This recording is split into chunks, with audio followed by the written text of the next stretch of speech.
The chamber was quiet now, but the tension in the air was thicker than ever. The human had faced challenges of mind, courage, and survival, yet the Queen's eyes, sharp and glimmering, showed that her patience was wearing thin. This was the final stage of the trial, the one designed to test not only the human's intelligence and courage, but his ability to influence the hearts and minds of others. The council was gathered, their forms looming in shadows and flickering light, watching intently. Every gaze seemed to pierce him, yet he stood tall, knowing that the culmination of all his previous trials had prepared him for this moment. The Queen's many eyes blinked in unison. "This is the ultimate test," she hissed. "You will face a choice. One path will grant you personal safety, but betray your species and your ideals. The other will put you at extreme risk, yet could inspire change not just for your people, but for all who suffer under oppression. Choose wisely, human.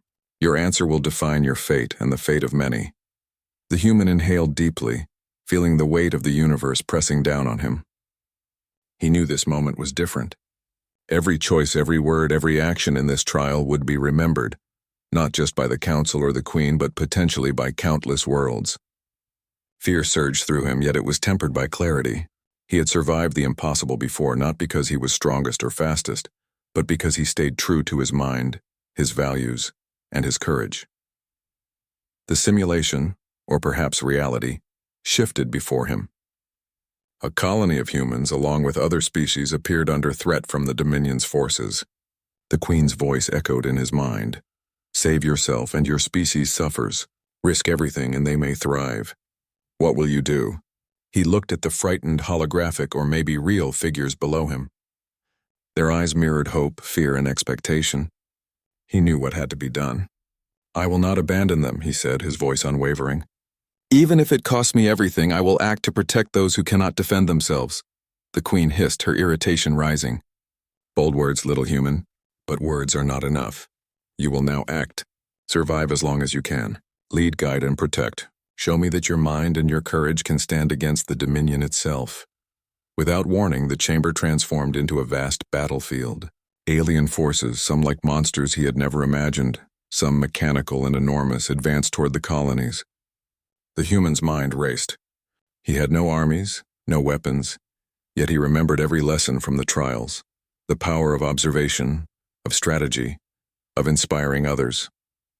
He spoke to the humans and allied species around him, coordinating their movements, offering guidance, and showing where to hide, where to move, and when to act. He ran through the chaos, dodging attacks, pulling injured individuals to safety, and using his quick thinking to turn obstacles into protection. Every narrow escape, every clever maneuver, reinforced the lesson he had been teaching the council. Humans survived through intelligence, courage, and ingenuity, not sheer strength. The council watched in stunned silence. The Queen hissed in frustration. "Impossible," she said. "A human, controlling outcomes without weapons, outmaneuvering trained forces. How can this be?" Some council members leaned forward, whispering among themselves. "Observe closely," one said, its tone trembling. "The human is changing the balance. His influence spreads without force, yet it is undeniable. His species, underestimated for centuries, yet capable of shaping events far beyond their size." Hours passed, though time seemed distorted in the chaos of the battlefield. The human moved tirelessly, guiding the allies, calming panic, and making split-second decisions. The simulated or real enemies were relentless, but the human's ingenuity, combined with the willingness of others to trust and follow his guidance, began to turn the tide. Slowly, what seemed impossible became probable. The colonies survived attacks that should have destroyed them. Panic transformed into organized resistance. Fear was replaced with hope. And all the while, the human led without domination, without cruelty, relying only on strategy, communication, and courage. The Queen's multiple eyes narrowed, watching the unfolding events. Her ancient mind, accustomed to brute power and absolute obedience, struggled to comprehend what she saw.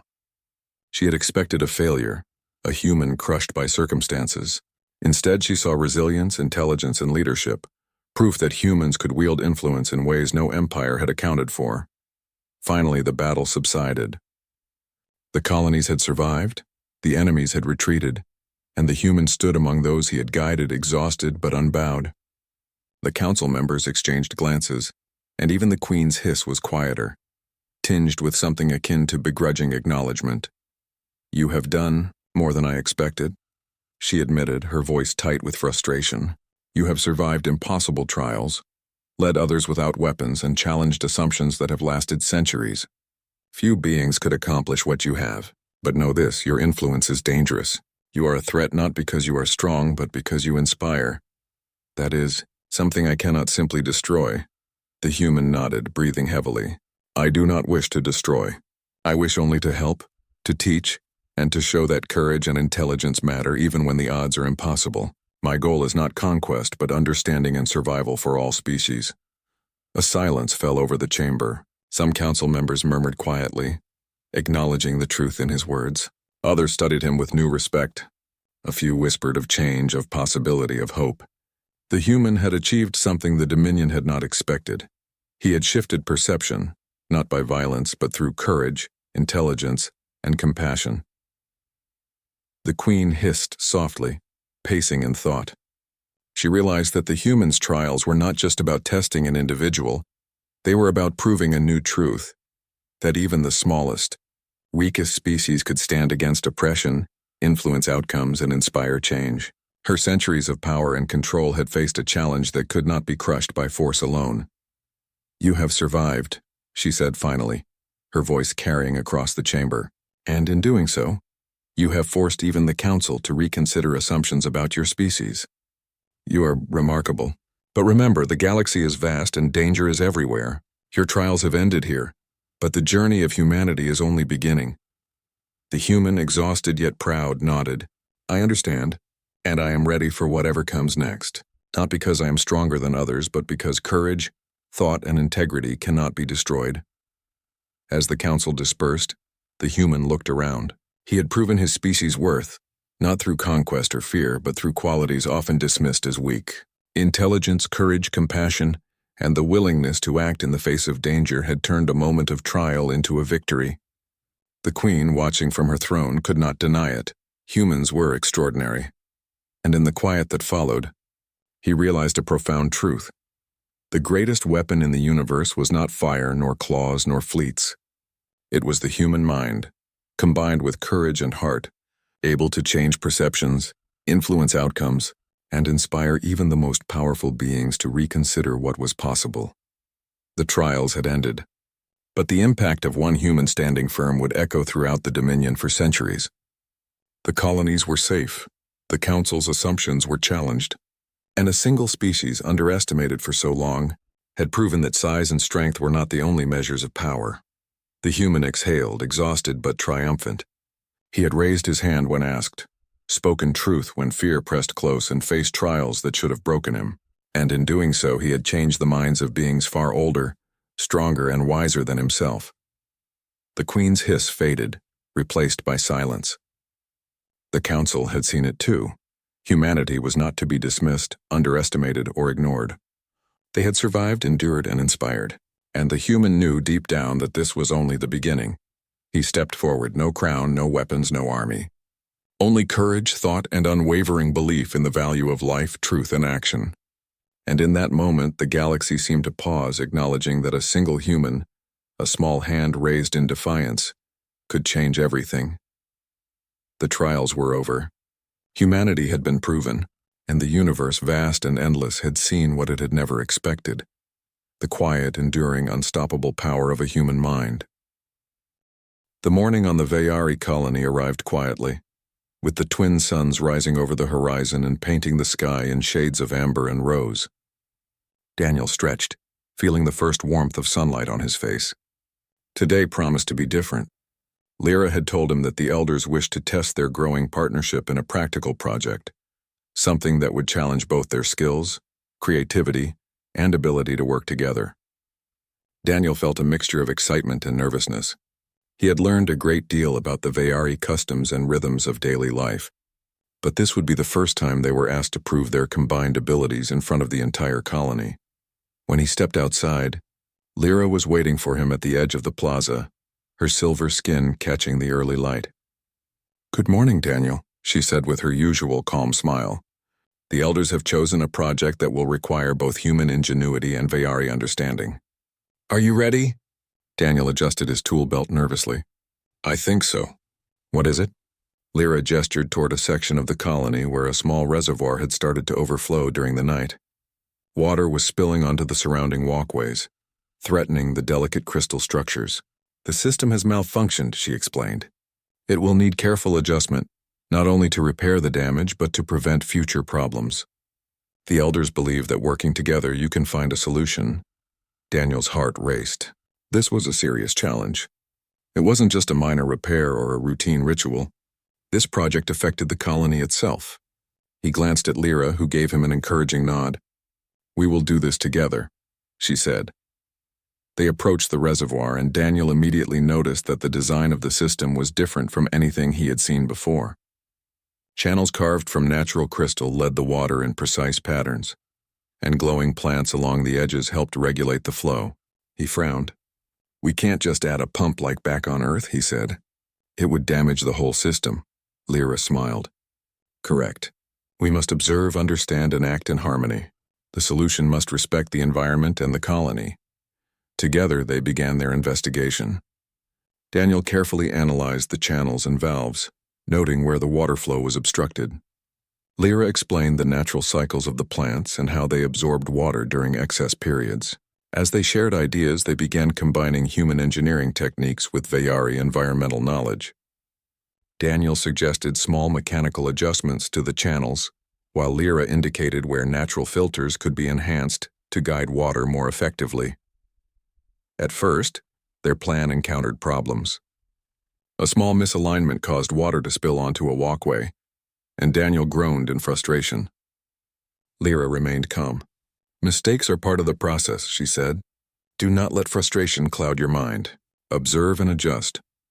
Taking a deep breath, Daniel recalibrated the channels, this time moving slowly and deliberately, paying attention to the flow and Lyra's guidance. The water began to follow the intended path, gliding smoothly into the reservoir without spilling. Lyra added a small adjustment with a plant root, guiding the last excess droplets into a storage basin. The system worked. The elders, who had been observing from a distance, nodded in approval. You have demonstrated skill, patience, and collaboration, one of them said. This is the true value of partnership. Daniel looked at Lyra amazed. We did it, he said, relief and pride mingling in his voice. Lyra laughed softly. We did. Together. The success of the project boosted Daniel's confidence. He realized that humans, with their creativity and adaptability, could complement Vayari precision and understanding in ways that neither species could achieve alone. He also realized how much he had learned from Lyra, not just technical skills, but patience, observation, and the importance of trust. Over the next several days, Daniel and Lyra continued to tackle small challenges around the colony. From repairing energy conduits to organizing community work tasks, they learned to anticipate each other's thoughts and movements. Daniel found that his human intuition often provided a fresh perspective, while Lyra's deep knowledge of the environment prevented potential mistakes. Their partnership became seamless and their trust in each other deepened. One afternoon, they were asked to assist with a new construction project, a multi-level observation platform that would allow the colony to monitor the surrounding terrain. Daniel's engineering expertise was essential for designing safe and functional supports, while Lyra's understanding of crystal growth patterns and environmental stability ensured the platform would integrate with the landscape without disruption. They worked side by side, Daniel explaining structural principles in simple terms, and Lyra offering insights about natural balance. The combination of human logic and Vayari intuition produced a design that was both elegant and durable. As they worked, Daniel noticed how natural it had become to rely on Lyra's input. He no longer felt like an outsider. He felt like a member of the colony, contributing meaningfully to its well-being. During a short break, Daniel and Lyra sat on a nearby ledge, enjoying the view. The twin suns cast long shadows over the crystalline buildings, and the soft hum of energy systems filled the air. I've never worked with anyone like this before, Daniel admitted. It's inspiring. I feel like we really make a difference together. Lyra smiled. The bond strengthens when effort and understanding are shared. You have learned well, Daniel. You do not just act, you think, observe, and adapt. That is rare, Daniel laughed. I never thought I'd hear that from an alien elder. She chuckled. You underestimate yourself. Humans are capable of surprising the universe if they try. Their laughter was interrupted by a sudden problem. One of the supporting pillars of the observation platform had begun to shift slightly, threatening the entire structure. Daniel's mind raced. We need to stabilize it quickly, he said. If it falls, the whole platform will collapse. Lyra analyzed the situation calmly. We must reinforce the base while adjusting the weight distribution. The crystals will respond if guided correctly. Together they worked quickly. Daniel applied mechanical braces while Lyra used her knowledge of crystal expansion to redirect forces. Step by step they restored stability. By the time the elders arrived to check, the platform was secure and ready for use. You have exceeded expectations, one elder said. This demonstrates not only skill but also understanding of harmony and balance. Humans can indeed be remarkable allies. Daniel looked at Lyra, who gave him a proud smile. We did this together, she said softly. The day ended with a quiet walk through the colony. Daniel marveled at how much he had grown in just a few weeks. He had arrived uncertain, overwhelmed, and out of place. Now he felt capable, confident, and connected. His accidental marriage, which once filled him with dread, had transformed into a journey of learning, trust, and mutual respect. That evening, they joined the colony for a communal meal. Daniel noticed the elders observing him with approving expressions. For the first time, he felt a sense of belonging. He had earned their respect not by force, but by combining human creativity with Ve'eri wisdom. The community welcomed him as more than a guest. They saw him as a contributor, a partner, and a bridge between species. As Daniel and Lyra cleaned up after the meal, she looked at him thoughtfully. You have grown in ways I did not expect. Your understanding of our customs, combined with your human ingenuity, has strengthened the colony. Daniel felt a surge of pride. I couldn't have done it without you, he admitted. You've guided me, taught me, and trusted me. I feel lucky to have you as my partner. Lyra's eyes shone softly. And I feel fortunate to have you, Daniel. Our bond has transformed from accident to choice. Together we can face any challenge. Daniel smiled, realizing that the journey had taught him far more than technical skills or cultural knowledge. He had learned the value of trust, collaboration, and respect. Humans might be seen as fragile or impulsive by other species, but in this partnership, he recognized how adaptability, creativity, and determination could achieve results beyond expectation. The following days brought more opportunities for collaboration. Daniel and Lyra worked on environmental stabilization projects, energy system optimizations, and community improvements. Each task reinforced their ability to anticipate each other's actions and insights. Daniel began to notice that other humans, if placed in similar situations, could also contribute meaningfully when paired with a community that valued collaboration. He realized that adaptability, creativity, and willingness to learn were human strengths, traits that could surprise even the most advanced civilizations. During one particularly quiet evening, Daniel and Lyra stood on the completed observation platform, gazing at the alien horizon. The sky shimmered with the light of the twin suns, and the faint glimmer of distant stars became visible. I never imagined I could feel at home here, Daniel admitted. But with you and with the colony, it feels possible. Lyra placed a hand on his shoulder. Home is not only a place, Daniel. It is a feeling of connection, trust, and shared purpose. You have found that here. Daniel smiled, looking out at the landscape. I've learned more than I could have imagined. Not just about your world, but about humans too. We are capable of more than we often realize, she nodded. And together we are stronger. That is the lesson of this bond. The aftermath of the battle left the Litharian outpost in ruins but alive. Smoke drifted through the corridors and sparks fell from damaged energy conduits. Ships had been destroyed, some stations were flattened, and debris floated endlessly in space. Yet amidst the wreckage there was a profound sense of hope. For the first time the survivors had faced overwhelming odds and lived to tell the story. Serenia walked among the groups of Litharians, observing their faces. Exhaustion was etched into every expression, but so was pride. The people she had once seen as cautious and hesitant now moved with a quiet confidence, speaking to each other with authority and encouragement. They had changed. Courage had taken root in their hearts.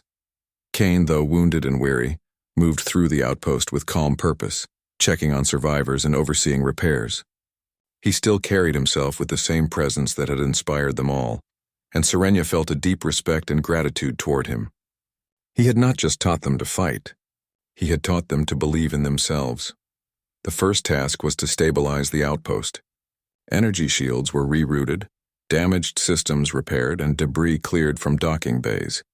Serenia coordinated with squads, ensuring civilians had safe areas, food, and water. She discovered that leadership required more than courage. It demanded patience, decision-making, and the ability to inspire confidence in others. Kane had shown her how to do this, and she felt her own abilities growing stronger each day. Once the immediate repairs were underway, Kane called a meeting in the main control room. He had gathered the surviving leaders and senior cadets, including Serenia. "We have won a battle, but the war is not over," he said. His voice carried a calm authority that silenced the room. "The invaders will return and they will come stronger. But today we have proven that courage, strategy, and determination can overcome fear. You have learned the human way, not through legend but through experience." Serenia felt a thrill of pride. The humans of legend had inspired hope, but now she understood that the legacy was more than stories. It was knowledge, training, and the courage to act despite fear. Humans had lived by these principles, and now their spirit was alive in her people. The survivors listened intently. Kane continued, "You are not just defending yourselves. You are protecting the innocent, preserving life, and proving that courage is stronger than tyranny. Every action you take reinforces hope, not only here but across the galaxy. That is what humans have done, and now you will do the same." After the meeting, Serenia moved to the observation deck. She gazed out at the stars, now quiet after the chaos, and reflected on everything that had happened. The humans, once thought to be myths, were real. They had faced insurmountable odds and survived through courage, ingenuity, and the determination to protect others. Kane was the living embodiment of that legacy, and he had passed it on to her and her people. As she looked over the repair crews, she noticed subtle changes. Individuals who had once been timid now coordinated teams with confidence. Others who had hesitated in battle now acted decisively. Kane had not only taught them strategy, but also awakened a sense of self-belief and purpose. The human warrior spirit had become contagious. Days passed and the outpost slowly recovered. The survivors repaired ships, strengthened defenses, and set up long-range communications to alert other colonies of potential threats. Serenia took an active role in training new recruits, teaching them not only tactics but also the lessons Kane had shared about courage and leadership. She told stories of the humans, ensuring the young Litherians would understand the values that had helped save them. One evening, as the twin suns of the Litherian homeworld set, Serenia and Kane stood on the observation deck watching the horizon. Kane was quiet, reflecting on the journey they had taken together. Serenia broke the silence. "I never thought humans were real," she said softly. "I thought they were just fairy tales, stories to inspire children. But you've shown me that courage is real and it can change everything." Kane nodded. "Humans have always existed to prove that. Legends are born from truth. Courage spreads from one individual to another. That is how civilizations survive, even in the darkest times." Serenia looked at him, thinking of everything they had endured, the battles, the training, the fear, and the triumph. She realized that the human spirit was not limited to humans alone. It was a way of living, a choice to act when all seems lost, and now it lived within her people. As the survivors gathered in the main hall for a moment of rest, Kane addressed them. "You have all shown what it means to act despite fear. You have learned to protect others, to lead, and to fight with heart. That is more important than any weapon or shield. Today you are not just survivors, you are warriors, and your courage will inspire others just as the humans inspired me." The room erupted in quiet celebration. Survivors embraced, shared stories, and smiled despite their exhaustion. Serenia felt a deep sense of fulfillment. She had not only witnessed courage, but had experienced it herself. She had become part of the legacy the humans had left behind. In the following weeks, the Litherians began sending messages to nearby colonies, warning them of the invaders and offering guidance. The courage and strategies they had learned spread quickly, and other settlements began to organize defenses. Serenia played a key role in this effort, coordinating fleets, training crews, and sharing lessons from Kane. Each success reinforced the idea that courage, knowledge, and leadership could change the course of events. One night, Serenia sat with a group of young cadets telling them about humans. She described their bravery, their determination, and their willingness to act despite fear. The cadets listened in awe, eyes wide, understanding for the first time that the legends were not just stories. They were examples of what any being could achieve. As she spoke, she realized something profound. The human legacy was not in weapons, ships, or technology. It was in the courage to act, to protect, and to inspire. That legacy could live in anyone willing to choose bravery over fear, and it had taken root in her people. Cain, observing from a distance, smiled. He knew the human warrior spirit had found a new home in the Litherians. Their world had survived, not because of invincible technology, but because they had embraced courage, hope, and leadership. Humans had shown the galaxy what was possible, and now Serenia and her people carried that torch forward. Months passed. The Litherians rebuilt, stronger and more confident than before. They had learned to trust in themselves, to act decisively, and to face danger with courage. The invaders had been pushed back, regrouping in distant sectors, but the Litherians were ready. They no longer relied solely on technology or careful planning. They relied on heart, spirit, and the lessons of the humans who had inspired them. Serenia reflected on the journey she had taken. She had begun as a girl who believed humans were myths, a young Litherian fascinated by tales of courage she thought she would never see. Now she was a leader, a teacher, and a warrior in her own right. Humans had shown her the meaning of courage, and she had passed that knowledge to her people. She thought of Cain, who had guided them through fear and chaos. She understood that humans had always been more than warriors. They were teachers, leaders, and symbols of hope. Their spirit had changed the course of the Litherians' destiny, and that spirit would continue to live on wherever courage was chosen. As Serenia gazed out at the stars, she realized that legends were not just stories from the past. They were living truths waiting to be rediscovered. Humans had proven that one being's courage could inspire many, and now that inspiration had taken root in an entire civilization. Cain approached her one last time, his presence steady and reassuring. "You have done well, Serenia," he said. "You and your people have shown that courage is more than a tale. It is action, leadership, and hope. It is alive in you now. Protect it, nurture it, and teach it. That is the true legacy of humans." Serenia nodded, feeling the weight and wonder of his words. She knew that the journey was far from over. There would be future battles, future threats, and future challenges. But now she understood that courage could overcome fear, and that the spirit of humans could live in anyone who chose to act. As the twin suns rose once more over the Litherian horizon, painting the sky in hues of gold and pink, Serenia felt a sense of peace and determination. The outpost, though scarred, stood as a symbol of resilience. Her people, once hesitant and cautious, had become leaders and warriors, and the human warrior spirit, thought to be lost to time, had found a new home in them. The legend of humans was no longer just a story. It was real, alive, and unstoppable, and through Serenia and her people, it would continue to inspire generations to come. In the quiet of the observation deck, with stars shimmering in the distance, Serenia made a silent promise to protect, to teach, and to lead with courage. The humans had shown the way, and she would ensure that their spirit would never fade. Courage, hope, and heart had triumphed over fear and despair, and now the galaxy would remember that humans were more than myth. They were a legacy that could live forever. The aftermath of the invasion left the Zekath capital in a tense, uneasy silence. The streets bore the scars of battle. Crystalline structures cracked and shattered, energy conduits smoldering, and debris scattered across every plaza.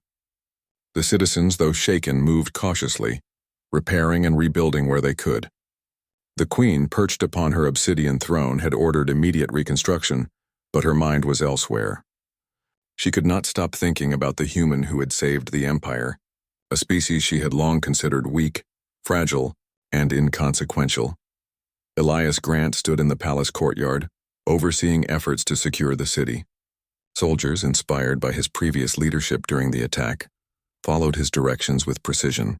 Unlike before, they were no longer merely obeying orders. They were learning from him, adapting tactics that combined Zekath discipline with human ingenuity. Small squads patrolled the streets, repairing defenses, while engineers worked tirelessly to restore the energy barriers. The hybrid child walked beside him, her translucent fingers brushing lightly against his arm. She had witnessed the human's bravery firsthand, and had begun to understand what true courage and strategy looked like. Her gaze swept across the city, absorbing every detail. She had learned that survival required more than strength. It demanded intelligence, foresight, and the ability to adapt under pressure. A messenger approached, bowing low. "Your Majesty," he said, his voice trembling slightly. "Envoys from neighboring systems request audience. They have heard of the defense of your capital and seek counsel with the human who led the effort." Elias paused, studying the messenger. "They want to see me?" he asked. His tone was calm, almost curious. "Very well. Let them come. But understand this is a delicate situation. One wrong move could ignite conflicts we do not need." The queen's mandibles clicked softly as she considered this. For centuries, the Zakath had relied on fear and dominance to maintain influence over neighboring systems. Diplomacy was a tool, but one secondary to strength. Yet here was a human, capable of inspiring trust and loyalty, who now attracted attention from beyond the empire. His reputation was growing, and with it came new challenges, political, strategic, and personal. Within hours, envoys from several neighboring star systems arrived in the capital. Their ships, elegant and varied in design, docked carefully at the palace's outer perimeter. The emissaries were curious, cautious, and respectful, yet there was no mistaking their intent. They wanted to understand how a human had led the defense of the empire. Elias met them in a large council chamber. The room was lined with holographic displays showing maps, troop movements, and structural layouts of the city. He moved confidently among them, pointing out key strategies and improvisations that had turned the tide against the invaders. His explanations were simple, precise, and easy to follow, even for alien species with vastly different thinking patterns. "This is not magic," he explained, gesturing to a map of the city's defenses. "It is observation, planning, and adaptation. We used what we had, responded to threats as they appeared, and protected what was most important, the citizens and the child." The emissaries exchanged glances, some skeptical, others clearly impressed. They had expected to see military superiority in the traditional sense, advanced technology, overwhelming firepower, but instead, they witnessed a combination of intellect, intuition, and courage. Elias had proven that strategy could outmatch brute force, and that leadership was not determined by size or species, but by the ability to think clearly under pressure. Meanwhile, in the palace corridors, the hybrid child explored quietly, absorbing lessons from both human and Zakath perspectives. She watched soldiers adapt to Elias's guidance, noticing how small adjustments in movement, timing, and observation could drastically improve efficiency. She began to mimic his behavior, asking questions and making suggestions that surprised even the most experienced Zakath officers. Her mind was sharp, curious, and fearless, a reflection of both her human and Zakath heritage. Queen Ajira observed these interactions from a distance. Her initial skepticism of humans had shifted to something more complicated, respect mixed with caution. She had underestimated Elias's influence, but she could not deny its impact. The empire was beginning to see that this human, fragile in appearance but formidable in intellect and character, was changing the very nature of power. As the envoys departed, promising to share the knowledge they had gained with their own systems, a new challenge emerged. Scouts reported that remnants of the invading fleet had regrouped in a nearby sector. They were not defeated, merely delayed. Their numbers were smaller, but their technology remained advanced and their intent seemed clear. They would return. Elias studied the report carefully. "They've learned from their mistakes," he said. "This time we cannot rely on improvisation alone.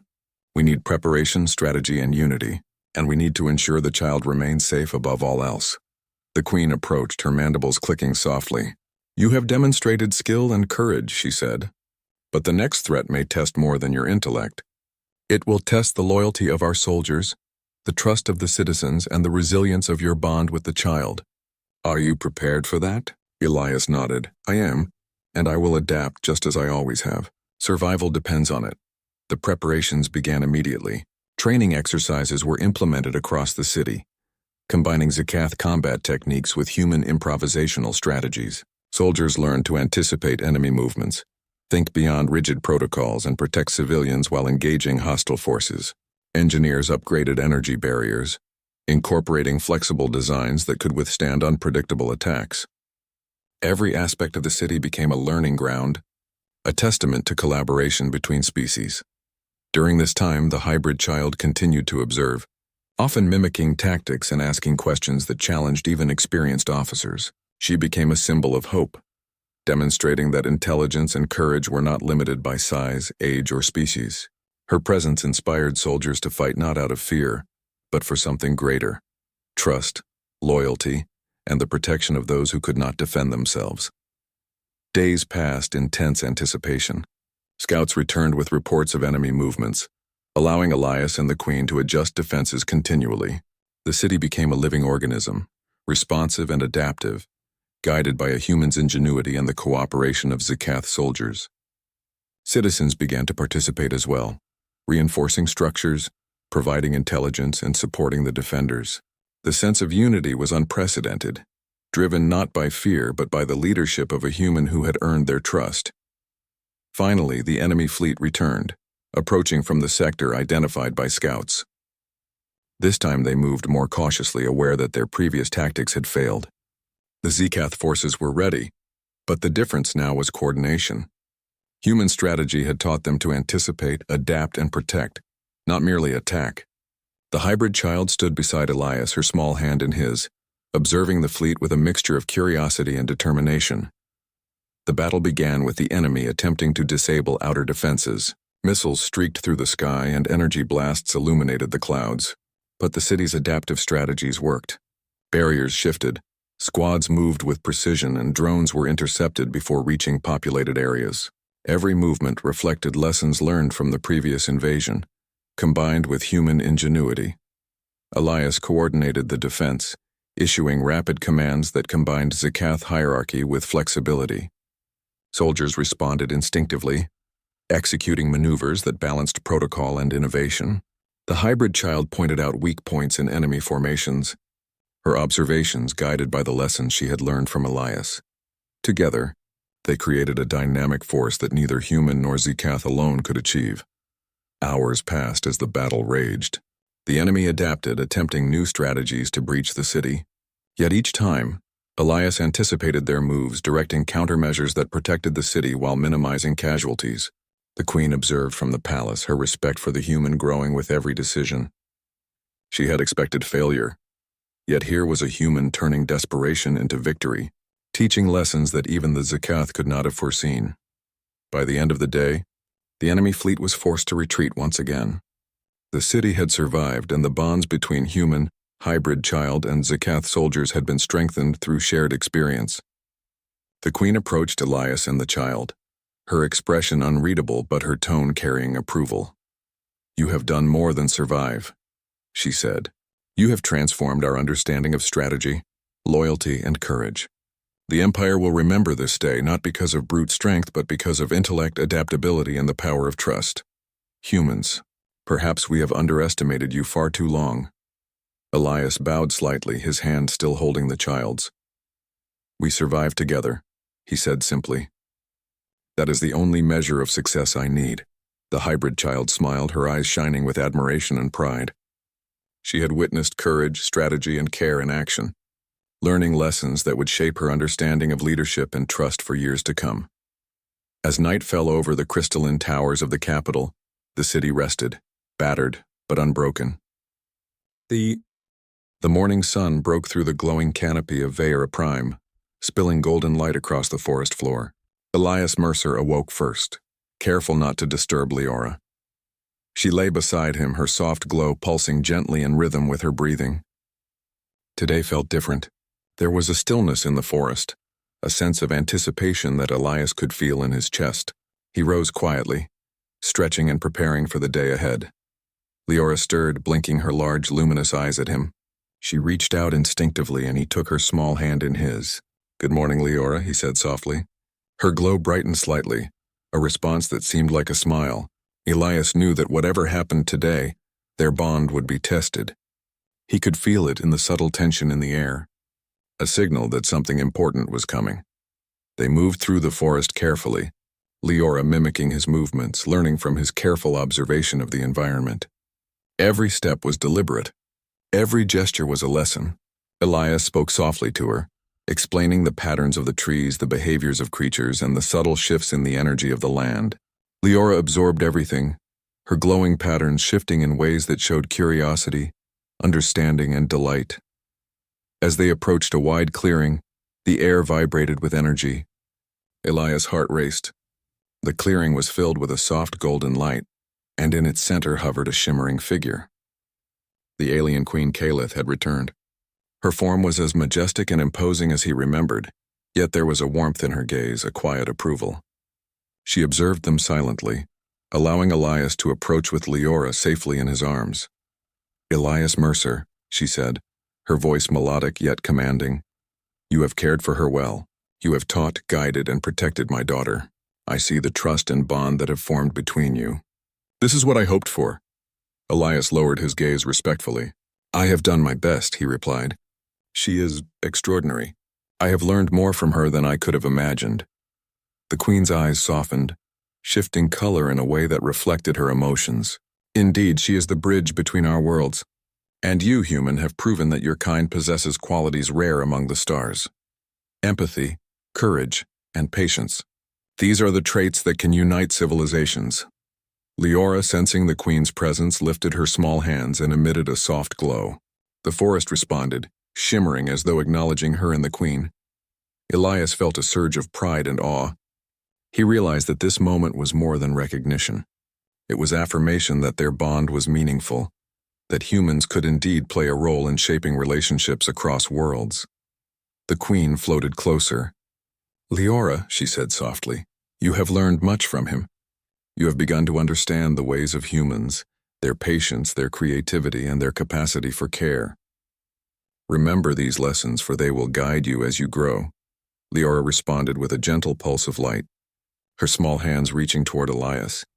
It was clear that she had internalized much of what he had taught her. Elias smiled, feeling a profound connection between them, a bond forged through trust, guidance, and shared experience. The queen turned her gaze back to Elias. "Because of your care, your guidance, and your willingness to learn from her as well, I offer you a choice. You may return with her to your world, to continue teaching, learning, and exploring together, or you may remain here continuing your work on Vera Prime, guiding my daughter among her own people. The choice is yours." Elias felt the weight of the decision settle over him. Both paths were filled with promise and responsibility. He looked down at Leora, her glow steady and trusting. He realized that wherever he went, his purpose was clear: to protect, guide, and nurture her, allowing her to grow while sharing the best of humanity with her. "I will take her with me," he said finally, his voice calm and resolute. "We will continue to learn from each other, and I will show her the ways of my world as well." The queen nodded, a faint smile gracing her face. "So it shall be. You have proven the value of trust, empathy, and gentle guidance. Carry these lessons with you, and remember that the bond between human and alien can shape the future." With a graceful motion, the queen raised her hand, and a sphere of shimmering energy enveloped Leora. Elias watched as she was carefully lifted and cradled by the energy, her glow intertwining with the light around her. He felt a pulse of warmth, a signal that she was secure and that their connection remained intact, despite the unusual transport. The queen spoke once more. "Go now, Elias, protect her, teach her, and learn from her. The galaxy watches with hope for what humans and Leora may accomplish together." Elias stepped forward, feeling a surge of determination and purpose. "I will not fail," he said. Leora's small hand reached out to touch his chest, her glow pulsing softly in response. He knew that she understood his words, even without the need for human speech. Together they began the journey back to the area where Elias's ship waited. The forest seemed to guide them, as if recognizing their purpose and honoring their bond. Creatures of all sizes watched silently, and the leaves shimmered in approval. Elias realized that their actions were not only important to Leora and the queen, but also to the world around them.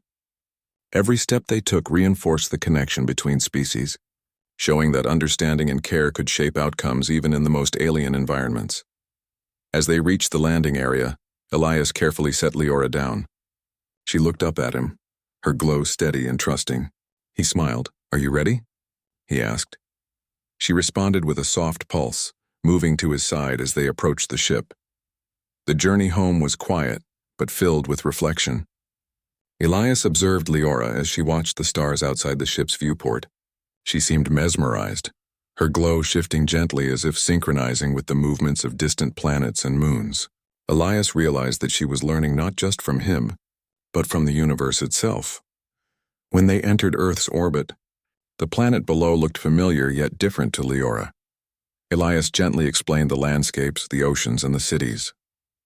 She listened intently, occasionally reaching out to touch the holographic displays he activated for better understanding. Elias marveled at her ability to adapt and absorb new information, knowing that she would continue to teach him about her own world as well. Once they landed in a secure research facility, Elias guided Leora through simple routines: eating, resting, and exploring in controlled spaces. She observed everything carefully, asking questions through gestures and light pulses. Elias responded patiently, reinforcing lessons of human culture, cooperation, and empathy.